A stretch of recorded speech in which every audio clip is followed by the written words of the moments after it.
Thank you for inviting us to speak. Thank you for calling a panel to investigate the turn of events on Tuesday night.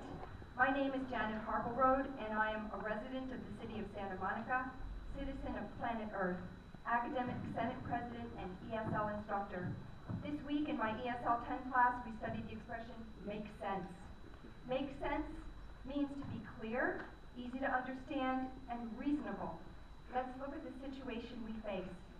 Students are being shut out of classes. They need and want to attend college, but the state budget is not permitting us to provide sufficient classes. SMC has excellent facilities. We have an administration that is wise, creative, and perseverant in coming up with ways to make everything run smoothly here. A top-rate classified staff who supports student learning in a myriad of ways. We have expert, dedicated, and caring faculty, full-time and part-time alike, and an outstanding curriculum that has been approved by the Chancellor's office with classes that transfer to top-rate universities all over the country. A contract ed program offered in the winter session could provide classes and keep people employed, allowing students to continue to work towards achieving their goals to learn, to transfer to universities to get great jobs. When this notion of a contract ed program was initially discussed in 2010, faculty who supported it said, we'd like to see a Tom's model, one for one. We imagined it as a program that could ask students who could afford to pay while providing seats for others who could not pay for it. I, for one, support this. It just makes sense. If we can ensure that the policies the Academic Senate has worked so hard to develop stay in place, and access is assured to students who cannot afford to pay, we could work collaboratively. I support contract ed as something that makes sense. Let's keep it an option for winter. Continue to work together to pressure Sacramento to support fairness in taxation and fully fund the colleges. But let's put this on hold until we can work on the equity issues and work together peacefully. It just makes sense.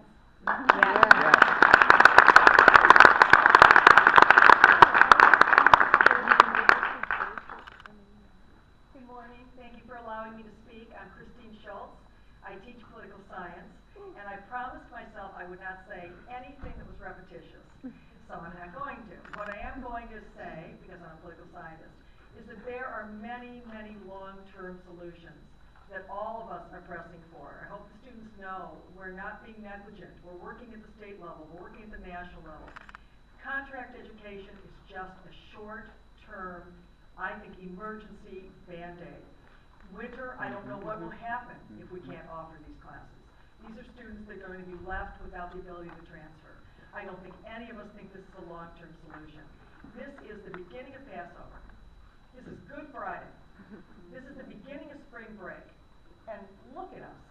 You don't think you have a commitment to public education? I don't know how anyone can doubt it.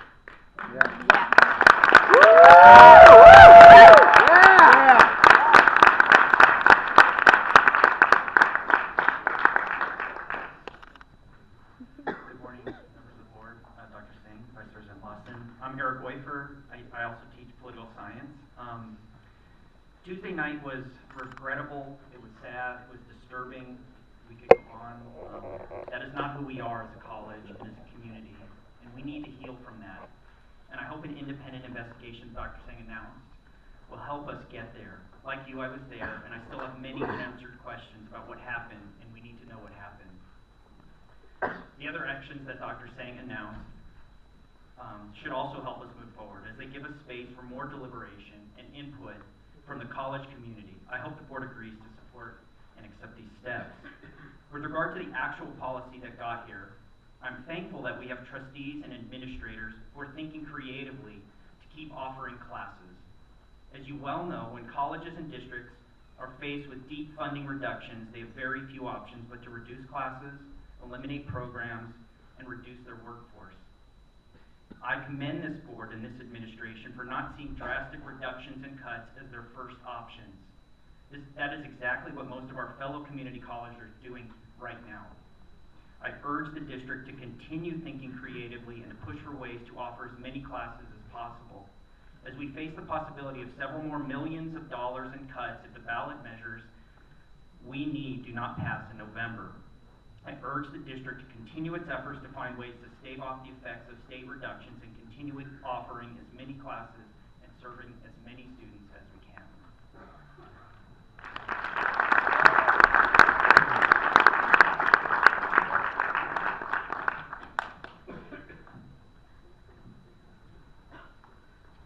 My name is Lee Peterson. I work in the SMC Computer Labs. SMC has had contract education programs off and on since at least 1986. In the late 1990s, the business department ran one that cost $416 a unit. I was assigned as a computer specialist to help them. I know that most of the money went to pay for some very expensive computer software. I want to tell you about some people who talked to our computer lab staff. The first was a student in the Associated Students Computer Lab last year during winter session, when everybody was trying to get their spring classes. Suddenly, he loudly announced that he would pay $300 to anyone who would drop an English 2 class and let him grab the spot. I talked with him. He said that he was about to be admitted to at least one California State University campus, but they would all reject his admission if he did not finish English 2 by the end of spring semester.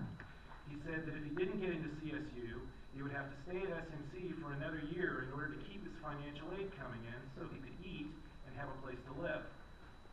His enrollment priority had just dropped because he had changed majors early at SMC, and he had just gone over the number of units that put him down at the bottom of the priority list. So, if he stayed at SMC due to the lack of that one 3-unit class, he would have had to have taken 21 units over the next year that were in classes he didn't even need just to keep his financial aid coming in. Since the average class is 3 units, that means he would take 7 classes he neither needed nor wanted just to eat. So he would block 7 other people from classes they needed, all for the lack of one 3-unit class. He would block somebody else from a Board of Governors fee waiver here at SMC by staying. He would take a supplemental educational opportunity grant from somebody else, since that's given to the college and then split among the students.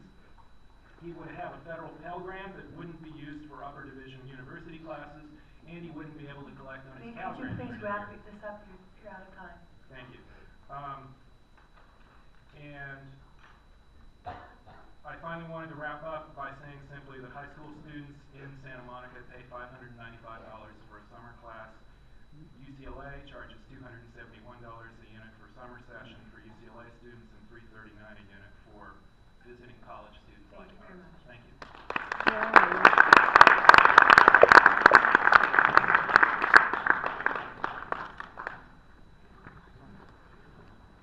Good afternoon. My name is Nahazi Lee. I'm a student at Santa Monica College. I'm also enrolled at Compton Community Educational Center.